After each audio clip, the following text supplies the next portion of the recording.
Okay, welcome to Proud Kids Training Online Teaching Techniques. Before class, so you should enter the classroom at least a minute or two before the actual class begins, because the student will enter earlier, and when they enter the room or when you see them in the room, you authorize them immediately. Now, notice here how I authorize my students. Click on it and you will see a crown on the top right corner, right? This is authorized. Then she will be able to draw something. Yeah, they will always draw. Okay, thank you. So make sure they are unmuted. So they are not muted. They can say anything. Okay, can you say anything? Hello, teacher. Good. And then also you can play some music. In the folders, we have given you a lot of content before the class, remember?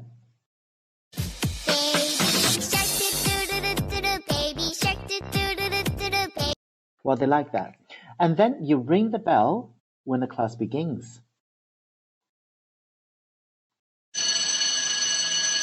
Yeah, and they immediately know they're going to begin class. That's everything you need to know before the class actually begins. Now, when you've rang the bell, and then it's actually the starting of the class, and then you greet each other.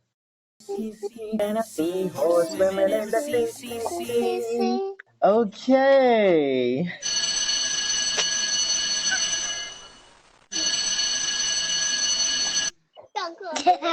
Yeah. Hello, everybody.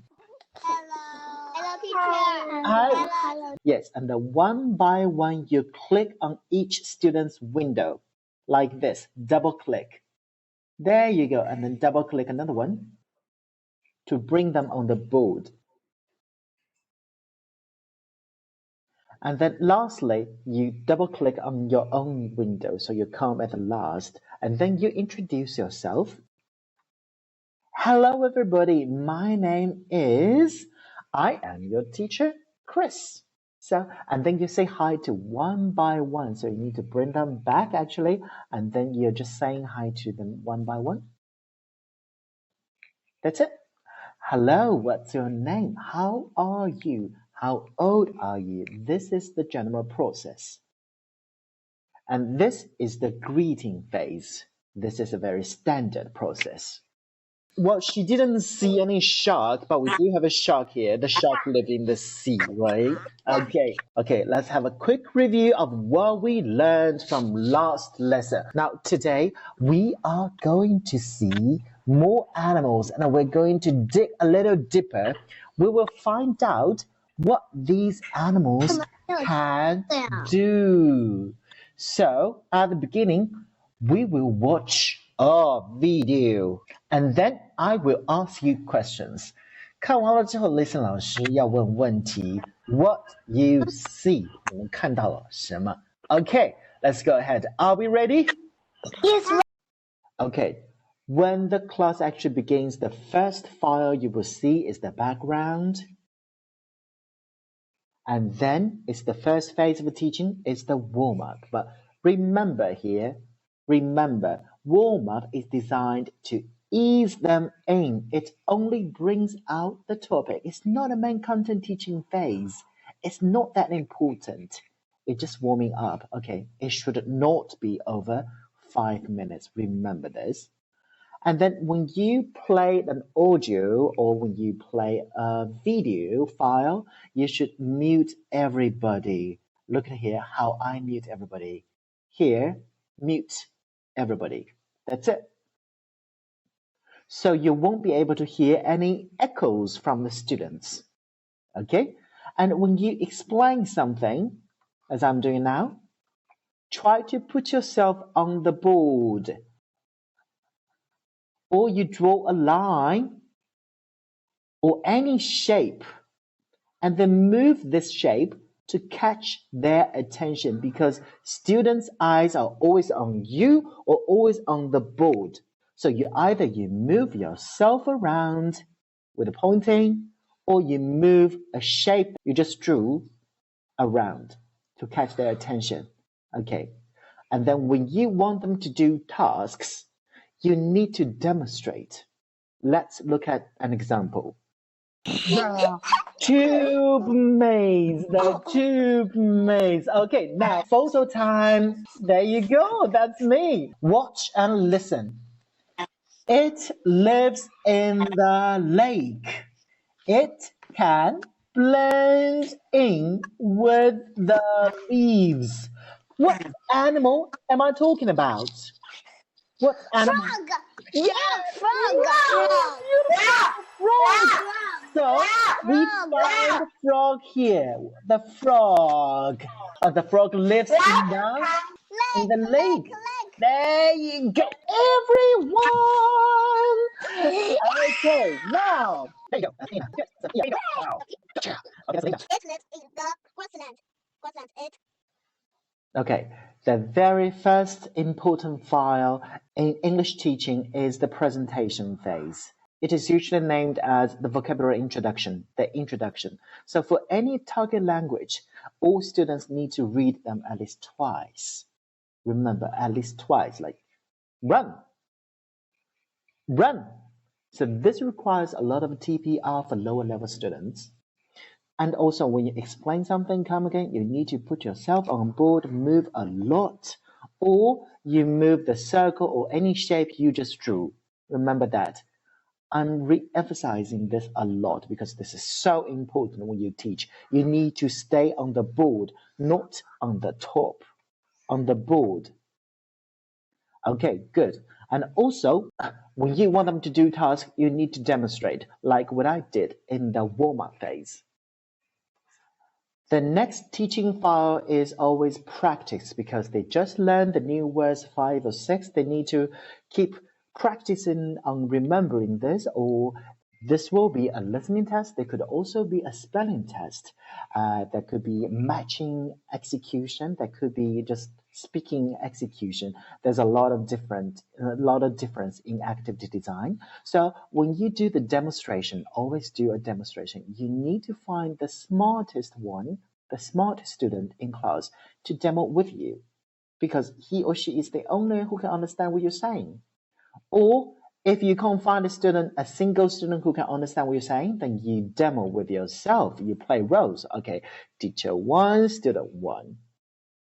Make sure your instructional language is easily comprehensible. Okay, for lower level students, it's quite a challenge. Make sure your language is accompanied by a lot of TPRs, body gestures, or flashcards, whatever, everything that could visually help you. Okay, and then, as I said again, re-emphasizing when explaining, stay on the board.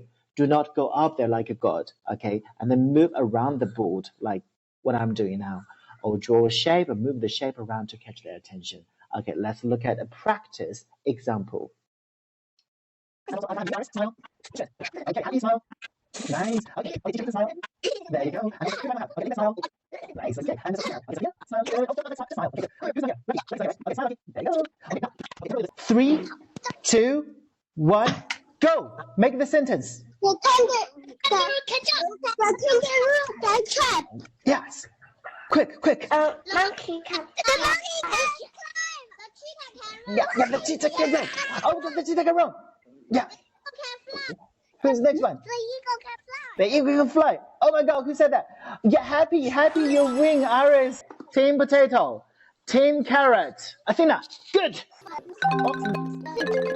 Thumbs up, give me five, like a bosun, happy, and is a Linda. Okay, like team potato, very good job. Okay, when the students have learned the keywords or phrases and practiced, we have reinforced their memory of the target language. Now, we want them to speak out, to do an output of the language. This is what we call the production or performance.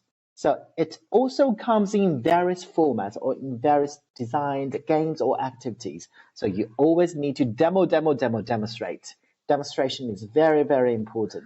Usually this is of more fun games like role plays, relay race, or group competition, doing different tasks. Sometimes A little bit more extension could also spice things up, make your lesson a lot more fun.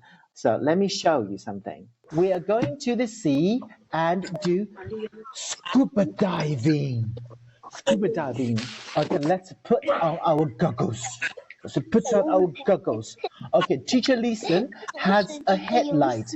I have a headlight. And with this headlight in the sea, we are going to see a lot of animals. What do you see? What can the butterfly do?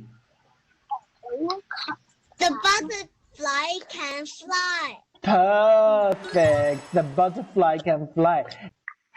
What can the cheetah do? Iris? The cheetah can run. Perfect.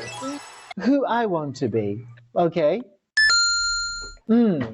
My name's Chris Leeson, and I want to be. I think I want to be an eagle because the eagle can fly. So I can fly. Now, do you know how to play the game? Happy. Who do you want to be? I want to be a butterfly. You want to be a butterfly? How do you want to be a butterfly? Why? Because the butterfly can fly. Thank you. That's beautiful because a butterfly is beautiful and a butterfly can fly. But the butterfly comes from a caterpillar. Do you know the caterpillar? You need to be a caterpillar first to be a butterfly. Like a butterfly. Okay. But do you want to be a caterpillar? Lucky? No, you don't. Okay, do your homework, and the next class we are going to learn where animals live. Lastly, a closure activity. So a lesson is usually around 25 minutes. You should never have a shorter than You should never have a lesson that is less than a 25 minute. Always make sure it's of this length or longer, okay? And then when you have time at the end, for example, you may have two or just one student in your classroom. You have two no-shows. And then you may be able to finish your class a little bit earlier than right now. What you need is just a closure. A closure is very simple. You just bring everybody on the board with yourself and summarize what they have learned today. For example, just double click on everybody's faces and then put you in here. You can do either, okay, tab that what have you learned today? The cheetah can. We're almost done with today, okay? Remember what we learned today. We learned the animals and where they live, the animals' colors, and they can blend in with the place they live in. Okay, good. It's all beautiful, okay? I will see you next week. Next, what you need is actually just watching a lot of videos and then simulate. Pretend that you have four students out there and then simulate in a real situation. Open your courseware and do a lot of practice. Open a courseware, introduce the game, the activity, and then trying to teach and then interact with everybody. Switch the students, switch the rows, and then try to see if you could finish a class in 25 minutes. And then one of our staff, myself or teacher Tabitha, is going to shadow another class with you and we will provide instant feedback. All right?